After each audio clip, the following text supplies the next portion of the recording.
সুপ্রিয় দর্শক, আসসালামু আলাইকুম। ৯.৫ মাস যেতে না যেতেই বিপ্লবীদের কুশপুত্তলিকা বানিয়ে সেখানে জুতা মারা হচ্ছে, জুতার মালা পরিয়ে দেওয়া হচ্ছে। আসিফ মাহমুদ সজীব ভুঁইয়ার কুশপুতুল বানিয়ে বিএনপির নেতাকর্মীরা ইশরাক হোসেনের মেয়র হওয়ার জন্য যিনি লড়ছেন সেই ইশরাক হোসেনের নেতাকর্মীরা, অনুসারীরা আসিফ মাহমুদ সজীব ভুঁইয়ার কুশপুত্তলিকা বানিয়ে সেখানে জুতার মালা পরিয়ে দিয়েছেন, জুতা নিক্ষেপ করছেন। ঠিক এরকম ঘটনা ঘটছে ঠিক যখন শেখ হাসিনার পতনের মাত্র ৯.৫ মাস গেছে। এখন কথা হইল, এই দ্বন্দ্বটা কেন, এই সংঘর্ষটা কেন? একটা গ্রুপ নগর ভবন দখল করে তাদের নেতাকে মেয়র করার জন্য আন্দোলন চালিয়ে যাচ্ছেন, আরেকটা পক্ষ এটাতে কোনোভাবেই ইশরাককে মেয়র হতে দেবে না। মূল দ্বন্দ্বটা কোথায়? মূল দ্বন্দ্বটা ক্ষমতায়। আসিফ মাহমুদ সজীব ভুঁইয়ার মন্ত্রণালয়, যে মন্ত্রণালয়ে তিনি আছেন, স্থানীয় সরকার, পল্লী উন্নয়ন ও সমবায় মন্ত্রণালয়, ইশরাক হোসেনের শপথ গ্রহণ এখন শুধুমাত্র এই মন্ত্রণালয়ের কারণেই আটকে আছে। এছাড়া আদালতের রায় হয়ে গেছে, নির্বাচন কমিশনের যে ট্রাইব্যুনাল তারাও রায় দিয়ে দিয়েছে, তারপরে গেজেট প্রকাশ হয়েছে, সবকিছু হয়ে গেছে, কারো কোনো দিক থেকে কোনো আপত্তি নেই। শুধুমাত্র স্থানীয় সরকার মন্ত্রণালয়ের জায়গা থেকে বিষয়টা আটকে গেছে। এর কারণে যেহেতু মন্ত্রণালয় আটকে দিয়েছে, আসিফ মাহমুদ সজীব ভুঁইয়ার জায়গা থেকে আটকে গেছে, আসিফ মাহমুদ সজীব ভুঁইয়া এটা নিয়ে নানান কথা বলছেন, অনেকেই বলা বলি করছেন আসিফ মাহমুদ সজীব ভুঁইয়াই চাচ্ছেন না ইশরাক মেয়র পদে ঢুকুক বা ঢাকা দক্ষিণের মেয়র হোক। এই জায়গায় ক্ষমতার দ্বন্দ্বটা একেবারে স্পষ্ট হচ্ছে। আমরা জানি আসিফ মাহমুদ সজীব ভুঁইয়ার কাঁধে দুইটা মন্ত্রণালয়ের দায়িত্ব, এর মধ্যে স্থানীয় সরকার মন্ত্রণালয়, এই যে ঢাকা সিটি কর্পোরেশনের যে দুটি ভাগ, সারা দেশের সিটি কর্পোরেশন, স্থানীয় সরকার, সব কিছু এই এই স্থানীয় সরকার, পল্লী উন্নয়ন ও সমবায় মন্ত্রণালয়ের অধীনে পড়ে। একটা উপদেষ্টার কাঁধে এত পরিমাণ কাজ, সেই জায়গায় ইশরাক যদি ঢুকে ঢাকা দক্ষিণের দায়িত্বটা নেয়, তার উপর একটু চাপ কমবে। কেন তাকে তারপরেও ঢুকতে দেওয়া হচ্ছে না? আইনি বাধা, আইনি নানান ধরনের জটিলতা তো অবশ্যই রয়েছে, কিন্তু এরপরেও তো আমরা দেখলাম চট্টগ্রামে একজনকে মেয়র হিসাবে বসানো হইল। বিগত সরকারের আমলে, শেখ হাসিনার সময়ের আমলের নির্বাচনে তিনি যে আবেদন করেছিলেন, নির্বাচনে পরাজয়ের পর সেই মামলাটা নিষ্পত্তি করেই তাকে সাদাত হোসেনকে চট্টগ্রামের মেয়র করে দেওয়া হয়েছে। ইশরাক হইতে অসুবিধা কোথায়? ইশরাকের ক্ষেত্রে নানান জটিলতা দেখা যাচ্ছে, কিন্তু এই সরকার চাইলে তো, বা আদালত যে কোনো আদেশ দিলে তো সেটা করাই যাচ্ছে, এটা তো এরকম ভাবে হচ্ছেই। তাহলে ইশরাকের ক্ষেত্রে অসুবিধাটা কোথায়? কেন ইশরাককে ঢুকতে দেওয়া হচ্ছে না? নাকি তিনি ঢুকলে এখানে এমন কিছু জেনে যাবেন, কিংবা এমন কোনো প্রতিবন্ধকতা তৈরি করবেন যেটা বর্তমান সরকারের স্থানীয় সরকার মন্ত্রণালয় যেভাবে কাজ করছে এই জায়গায় ব্যাঘাত ঘটবে? নাকি এমন কিছু জেনে যাবেন? এই প্রশ্নগুলো ওঠা খুবই বাহুল্য। আবার এই সরকারের মেয়াদ, এই এই যে সিটি কর্পোরেশন, ঢাকা দক্ষিণ সিটি কর্পোরেশনের নির্বাচন হয়েছিল 2020 সালের ফেব্রুয়ারিতে, হিসাব করলে মেয়াদ আর নেই, থাকলে হয়তো 2-1 দিন আছে বা 2-1 দিন আগে শেষ হয়ে গেছে, এরকম মেয়াদ কিন্তু আর বেশি দিন নেই। এই মেয়াদ নাই, বা ঢুকলেও সর্বোচ্চ 10 দিন ক্ষমতায় থাকতে পারবে, কিংবা 10 দিন মেয়াদ থাকলো ধরলাম।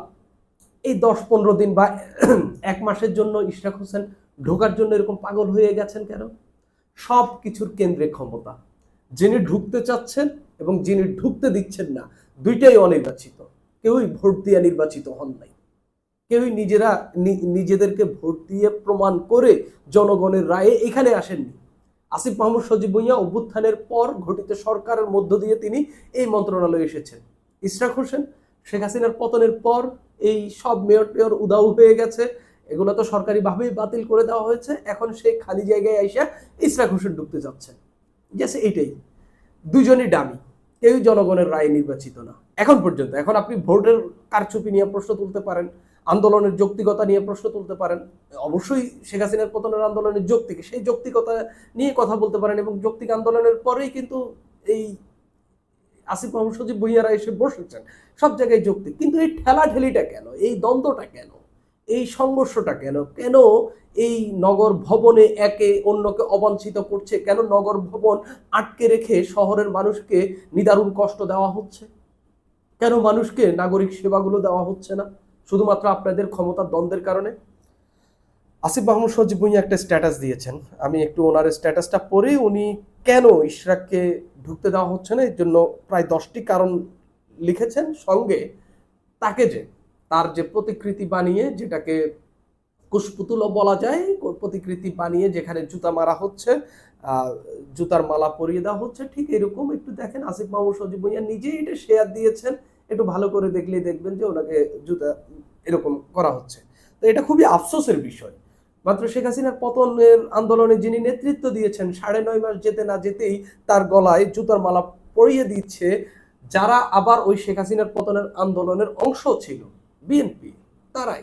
তো এদের মধ্যে যে কি পরিমাণ অনৈক্য তৈরি হচ্ছে, কি পরিমাণ সংঘর্ষ তৈরি হচ্ছে, এর মধ্যে স্পষ্টত আসিফ মাহমুদ সজীব ভুঁইয়া লিখেছেন, প্রথম কারণ, আরজি সংশোধন অবৈধ মর্মে হাইকোর্টের রায় ভায়োলেট করে নির্বাচন কমিশন ট্রাইব্যুনাল এই রায় প্রদান করেছে। তিনি এখানে নানান কিছু উল্লেখ করেছেন। বরিশালের বিষয়ে নির্বাচন কমিশন ট্রাইব্যুনালের এক ধরনের সিদ্ধান্ত হাইকোর্টের রায় নিয়ে তারপরে আইন মন্ত্রণালয়ের মতামত চাওয়া হলে মতামত দেওয়ার আগেই একই সঙ্গে দুইজন নাগরিকের পাঠানোর লিগাল নোটিশ উপেক্ষা করে রাত 10টায় গ্যাজেট প্রকাশ করা হয়েছে। আমরা জানি আদালত থেকে রায় প্রকাশ করা হয়েছে, তারপরে হচ্ছে এই গ্যাজেট দেওয়া হয়েছে নির্বাচন কমিশন থেকে। পাশাপাশি এই নিয়ে হচ্ছে যাতে শপথ না নেওয়া হয়, গ্রহণ না করা হয়, সেজন্য লিগ্যাল নোটিশও দেওয়া হয়েছে। তো তিনি বলছেন সবকিছু উপেক্ষা করেই গ্যাজেট প্রকাশ করা হয়েছে। নির্বাচন কমিশন শুনানিতে অংশগ্রহণ না করায় একপাক্ষিক রায় হয়েছে। পরবর্তীতে কমিশন আপিলও করেনি। তিনি এগুলো বলছেন। উক্ত মামলায় স্থানীয় সরকার বিভাগ পক্ষভুক্ত ছিল না। স্থানীয় সরকার বিভাগ মানে তার মন্ত্রণালয় পক্ষভুক্ত ছিল না এবং রায়ে স্থানীয় সরকার বিভাগের প্রতি কোনো নির্দেশের উল্লেখ নেই। শপথ না নেওয়ার কারণে নির্বাচন কমিশন স্থায়ী সরকার বিভাগকে বিবাদী করে রিট পিটিশন দায়ের করা হয়েছে, যা এখনো বিচারাধীন। বরিশাল সিটি কর্পোরেশনের কথা তো আমি বললামই, যেটা খারিজ করে দিয়েছে নির্বাচন কমিশন ট্রাইব্যুনাল। এই এখন ইশরাকেরটা দিয়ে দিচ্ছে, এটাকে তিনি দ্বিমুখী অবস্থান বলছেন। মেয়াদ সংক্রান্ত জটিলতা দেখা দিয়েছে, কতদিন মেয়র থাকবেন বা আদৌ মেয়াদ আছে কিনা তা স্পষ্ট নয়। এটা খুবই যৌক্তিক কথা। এই যে এই সিটি কর্পোরেশনের যে নির্বাচিত যে গোষ্ঠী, যারা নির্বাচিত হয়ে আসবেন, ফজলুল তাপর যদি থাকতেন এতদিন, তার মেয়াদ শেষ হয়ে যেত, এতদিন সিটি কর্পোরেশনের নির্বাচনের দিকেই বাংলাদেশ আগাতো আর কি। শেখ হাসিনার আমলে যেরকম নির্বাচন হয়, নির্বাচন কমিশনের চিঠিতে কোনো প্রকার আইনি জটিলতা না থাকলে পরবর্তী ব্যবস্থা গ্রহণ এর কথা বলা হয়েছে। স্পষ্টতই বিতর্কিত রায়, স্থানীয় সরকার বিভাগের প্রতি কোনো নির্দেশনা না থাকা, লিগাল নোটিশ ও রিট পিটিশন বিচারাধীন থাকা সংক্রান্ত আইনি জটিলতা রয়েছে। এই জটিলতা নিরসনে আইন মন্ত্রণালয়ের মতামত চাওয়া হয়েছে। আমলের অবৈধ নির্বাচনকে বৈধতা দেওয়ার প্রাসঙ্গিক হয়ে উঠেছে। রাজনৈতিক দলগুলো যদি স্বীকার করে আওয়ামী লীগ আমলের নির্বাচনগুলো বৈধ, তবে সরকারের জন্য এইসব প্রশ্নের সম্মুখীন হতে হবে না। এখানে আমার একটা প্রশ্ন রয়েছে, আওয়ামী লীগের আমলের নির্বাচনকে এর মধ্য দিয়ে বৈধতা দেওয়া হচ্ছে না, কেননা যিনি বিজয়ী হয়েছেন তাকে তো আপনি মেয়র বসাচ্ছেন না, যিনি পরাজিত হয়েছেন তাকে মেয়র হিসেবে নিয়ে আসছেন। অর্থাৎ এটা যে এক ধরনের ওই নির্বাচনের সঙ্গেও এক ধরনের যে প্রতারণা, ওটা তো প্রতারণামূলক নির্বাচন, প্রহসনমূলক নির্বাচন, এটা সবাই মানে, ওটাও এক ধরনের কারসাজি। এখন আপনি যখন এই চট্টগ্রামে দিলেন, তখন তো এই প্রশ্নটি তোলা হয়নি, তখন তো এটা নিয়ে তেমন কোনো কথা বলা হয়নি, তখন তো সবাই এটাকে ভালোভাবেই নিয়েছে।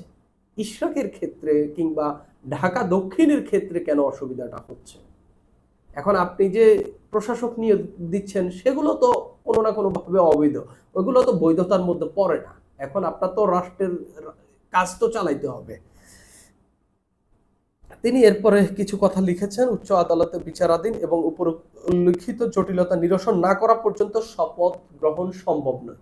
স্পষ্টত বলেছেন এই বিষয়গুলো মীমাংসা না হওয়া পর্যন্ত শপথ গ্রহণ সম্ভব নয়। যথাযথ প্রক্রিয়া অনুসরণ না করে এবং গায়ের জোরে আদায় করার উদ্দেশ্যেই নগর ভবন বন্ধ করে মহানগর বিএনপি এই আন্দোলন চালাচ্ছে। ফলে সিটি কর্পোরেশনের দৈনন্দিন কাজে ব্যাহত হওয়া সহ জনদুর্ভোগ সৃষ্টি হয়েছে। এই সকল জটিলতা নিরসন হলে স্থানীয় সরকার বিভাগের শপথ নিতে কোনো সমস্যা নেই, তবে ব্যক্তিগতভাবে আমার বিরুদ্ধে ইশরাক হোসেনের এই আক্রমণাত্মক ও অপমানজনক কার্যক্রমের কোনো কারণ খুঁজে পেলাম না। আবার কেউ বলবেন না এটা সাধারণ জনগণ করেছে। কারণ বিএনপি এবং অঙ্গ সংগঠনের বিভিন্ন গ্রুপের নির্দেশনা ও এবং গোয়েন্দা সংস্থার তথ্য অনুযায়ী দলীয় নেতা কর্মীরাই কর্মসূচি বাস্তবায়ন করছেন। তিনি বলছেন এগুলা বিএনপি করছে এবং বিএনপির অঙ্গ সংগঠনের বিভিন্ন গ্রুপের নির্দেশনা এবং গোয়েন্দা সংস্থার তথ্য অনুযায়ী দলীয় নেতা কর্মীরাই কর্মসূচি বাস্তবায়ন করছেন। তিনি বলছেন যে বিএনপি পরিকল্পিতভাবে তার বিরুদ্ধে এই কার্যক্রম পরিচালনা করছেন। খুবই দুঃখজনক ঘটনা। মাত্র 9.5 মাসের মাথায় এরকম কার্যক্রম পরিচালনা করা হচ্ছে। একজন বিপ্লবী, একজন অভ্যুত্থানের নেতা, একজন শেখ হাসিনার পতনের আন্দোলনের নেতা, যিনি পরবর্তীতে মন্ত্রণালয়ে ঢুকেছেন, মন্ত্রী হয়ে উপদেষ্টা হয়েছেন, তাকে ডামি একটা কুশপুতুল বানিয়ে তার গলায় জুতা ঝোলানো হয়েছে এবং সেটা দিয়ে পেটানো হচ্ছে। এটা খুবই দুঃখজনক ঘটনা। তবে এই যে দ্বন্দ্ব একে অপরের সঙ্গে, একজন বসতে চাচ্ছে আরেকজন বসতে দিচ্ছে না, বা আরেকটি পক্ষ বসতে দিচ্ছে না, এটা পুরোপুরি ক্ষমতার দ্বন্দ্ব। তবে যেটা একেবারেই চরম সত্য কথা, দুটার কেউই নির্বাচিত না, দুটার কেউই জনগণের ভোটে না। একটা বলতে পারে আমরা জনগণের একটা রায়ের মধ্য দিয়ে এসেছি, কারণ 5 আগস্ট জনগণ একটা রায় দিয়েছে। আরেকজন বলতে পারে তুমি যদি রায় পেয়ে থাকো আমিও রায় পেয়েছি, আমাকেও বসতে অসুবিধা নেই। এরকম কথা কিন্তু দুই পক্ষই বলতে পারে, কিন্তু ক্ষমতার লড়াই চরমভাবে এই সমাজে এবং ক্ষমতার বাইরে যারা রয়েছে, ক্ষমতায় যারা রয়েছে তাদের মধ্যে চরমভাবে চলছে। সুপ্রিয় দর্শক, আজ এই পর্যন্তই।